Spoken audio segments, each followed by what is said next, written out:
Dynasty War Room. I'm Ryan Searfoss. You can find me at Foss534 on Twitter. We are back with pick 4 of the Scott Fishbowl mock draft. Tonight we have one of the best in the business here, JohnLaub, found with the GridionSchol91. How you doing tonight, John? I'm doing great, man. Just got the news about Cam Newton, so I'm even better, brother. But I'm ready for the Scott Fishbowl. Nice to ride up. Now, how many times have you been in it now? The Scott Fishbowl. This is my 6th year in the Scott Fishbowl. 6 years in a row? Yeah, so this, I guess I started Fishbowl 5. Yes, okay. Scott Fishbowl 5. You've been in here the most out of anybody we've had on the show so far. What's your biggest advice or for anybody who's joining? Draft quarterbacks. Draft quarterbacks. You cannot spend your fab money. He only gives you $100. It is the only year I was poor. It was 2 or 3 years ago, ironically, when Cam went down.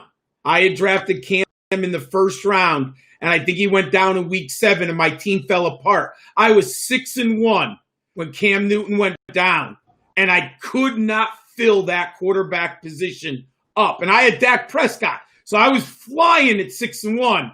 He fell apart. It is almost impossible. And last 2 years, I made it to the conference conference finals. I finished second. The guy had Aaron Jones and beat me on the last night to make it to the final 10. I could have made it, but I lost. But I made it to the finals of the conference both of the last 2 years. And last year I had Dak Prescott and Matt Ryan, and I never had to worry about a thing, dude. I think I had to play, who was the guy who replaced Matt Ryan one game? Matt Schaub. I had to play Matt Schaub one game. But he threw for like 400 yards, no touchdowns. But, I mean, it's brutal at the quarterback position. It is. And speaking of which, we've had 3 picks in. Chris McCaffrey went 1. And then the 2 big quarterbacks, Lamar and Mahomes. So sitting here at 4 with those 2 gone, who are you thinking about? Give me a few names. Well, to me, a few names. You got to think about Dak Prescott. But I'm not willing to pull the trigger this early, even though I like the value here. I cannot pass up Saquon Barkley. I can't do it. Even though the scoring's tough, I'm going to have to get my quarterback in the 2nd and 3rd round. I get it. But in Football Diehards magazine, I just had Saquon Barkley as the league MVP in fantasy football, and I have him ranked number 1 ahead of Christian McCaffrey. Ooh. I love Saquon Barkley this year. The line is improved. Daniel Jones is getting better. And if those weapons stay healthy, which I understand, Golden Tate, Evan Ingram, those are question marks. But if he can keep those teammates on the field, the Giants are loaded on offense. I'm taking Barkley here, brother. Love it. So it's just between him, Dak, nobody else really there, that spot? I'm no way I'm taking a wide receiver here. There's not in a million years. So then, I'm not willing to take Ezekiel Elliott here. And part of it is, I'll tell you why. If I take Zeke here, it removes Dak Prescott from a possibility. Now, I don't think he'll be there, but I cannot invest in the quarterback and the running back on the same team. So I like to pivot away. If I don't get Zeke, I like to target Dak. If I don't get Zeke, or if I don't get Dak, if I get Zeke, you understand what I'm saying. I can't have both. Yeah. So get Barkley. What's your hope, or what are you looking for at the turn? Oh, the turn. I'm definitely going to close enough to the turn. Yeah. I'm going to try to get that quarterback in the 2nd round. Okay. Some guys who you're seeing there in mocks, or you're hoping for. Well, I would love Russell Wilson to fall to me there. That would be absolutely perfect. Let's see. I wouldn't. Carson Wentz would be my next guy. I would go Dak Prescott or Carson Wentz there. Your love for Carson Wentz makes me very happy there. I love Carson Wentz, dude. Look, I'm not going Josh Allen. There's too much risk. His realm of outcomes is too great for me to take the risk there. There's no way I'm going Derek. I'm trying to think here. Kyler Murray, possibly, but I don't know. So I like Wentz a lot. God. So I would go Russell Wilson or Carson Wentz. Now you double tap the quarterback in the third round, or are you going? So here's the interesting thing. What I love that Scott did this year in the scoring. I'm not convinced you have to have two quarterbacks now. With all of these sacks, incompletions, 6 points for a returned interception, I can make an argument you're better waiting on your second quarterback. In the past, all the other years, you had to have two quarterbacks every week. But I cannot risk these injury-prone quarterbacks. And what I shouldn't say it, these risky quarterbacks who are going to throw two interceptions, get sacked five times. You know, remember that game, Sam Bradford against the Patriots on that Monday Night Football? What do you have, 4 picks, 6 sacks, no points on the board? Dude, that'll blow your team up. That's like -20 in the scoring. Like, yes. And you'll see that. Yes, I'm not convinced that in this format, the way Scott set up the quarterbacks are devalued. Now, here's what's happened in my research. The top level quarterbacks, there is a Grand Canyon schism between the top 8 to 10 and everyone else. Yeah, I agree. That's not been true in the past. You know, really, there was no difference between quarterback number 13 and 22. There wasn't. I love the scoring. I want to make all my leagues this scoring. Yeah, so now I really do.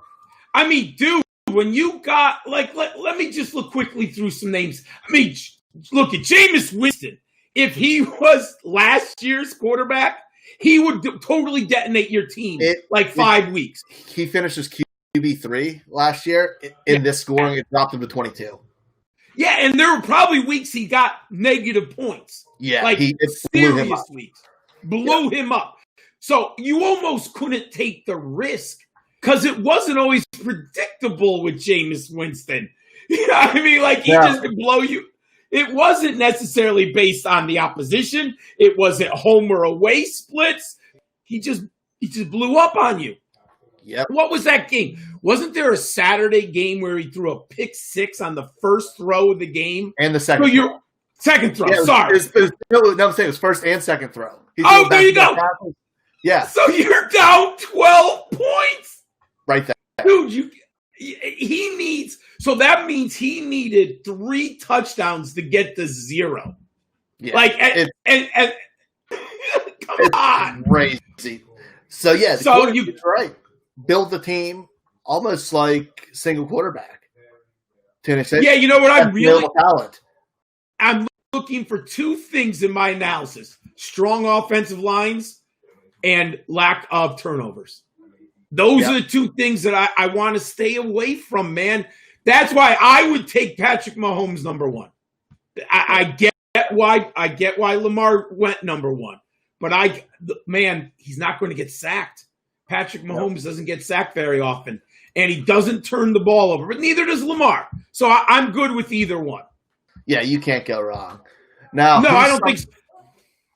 No, not at all. I said, so who's a guy you're looking at taking late in the draft? Now, how late? How late are you talking, brother? 10th round on. Who's going to be a nice value pick who could come in later in the season, or I don't want to use the term sleeper because it's the most overused term in fantasy football, but who's a value pick that late? Yeah, I'll tell you 2 guys I'm drafting everywhere. I'm totally over-invested in. Anthony Miller of the Chicago Bears and Jonnu Smith of the Titans. Absolutely love the value on those 2 guys. I'm eating them up. They're both the second playmaker in the pecking order in their passing games. And if you believe Nick Foles is going to be better, and I like the matchups, Anthony Miller's going to have the better matchup. Right? I know the answer to this question, but I'm going to ask you, where does Anthony Miller normally play when he's lined up a wide receiver? So they move him around, but he should be in the slot. But you could put him at the Z. You can't put him at the X. And who's Foles always fed the most as receivers? What spot? The slot. Yeah, slot / tight end, the middle of the field. Yep. He likes the middle. Huge. Yes, I love Anthony Miller. I love that pick. I need more Anthony Miller in my life, and you kind of just got me. So I thank you for that one. You know, I've done 10 drafts, and I've gotten Anthony Miller in 9 of them. Whew, that's beautiful. I mean, dude, he's in the 11th round sometimes. I mean, I can't pass it up. And what if the game script? I don't think Chicago's going to be very good. So what does that do? That even forces the Bears to be throwing the ball well into the fourth quarter. Yep, I love it. All right, any last minute advice before we get out of here? For the look at the scoring system. Don't worry about ADP. If you like your guy, go for it in the fishbowl, and you should be drafting for upside. Remember, this scoring, what I love about Scott's scoring method and playoffs, total points counts.